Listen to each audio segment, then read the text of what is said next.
15મી વિધાનસભાના 8મા સત્રનું આહવાન આજે ગુજરાત રાજ્યના મહામહિમ રાજ્યપાલ આચાર્ય દેવવ્રતજીએ કર્યું છે. તારીખ 16 ફેબ્રુઆરીના રોજ ગુજરાત વિધાનસભાને માન્ય રાજ્યપાલશ્રી સંબોધન કરશે અને તે જ દિવસે માન્ય મુખ્યમંત્રીશ્રી દ્વારા શોકદ્રશક પ્રસ્તાવ પણ રજૂ કરવામાં આવશે. 17મી તારીખે ગુજરાત રાજ્યનું 2026-27નું અંદાજપત્ર ગુજરાત રાજ્યના માન્ય નાણામંત્રીશ્રી ગુજરાત વિધાનસભાની અંદર રજૂ કરશે. આ સત્રની અંદર કુલ 23 દિવસો અને 26 જેટલી બેઠકો રાખવામાં આવી છે. 3 બેઠક માન્ય રાજ્યપાલશ્રીના સંબોધન ઉપર ચર્ચાઓ, 4 બેઠક સરકારી કામકાજ અને વિધેયકો અને 4 બેઠક અંદાજપત્ર ઉપરની સામાન્ય ચર્ચા માટે રાખવામાં આવ્યા છે.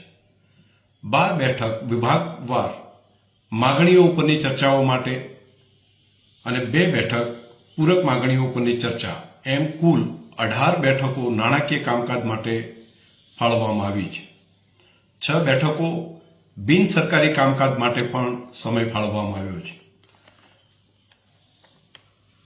આ 8મા સત્રની અંદર તારાંકિક પ્રશ્નો માટે માન્ય મંત્રીશ્રીઓના 5 જૂથની રચના કરવામાં આવી છે.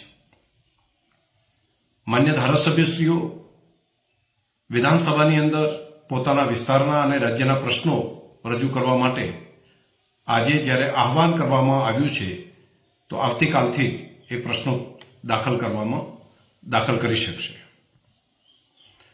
પ્રશ્નો દાખલ કરવા માટે ઓનલાઈન અને ઓફલાઈન બંને વ્યવસ્થા કરવામાં આવી છે.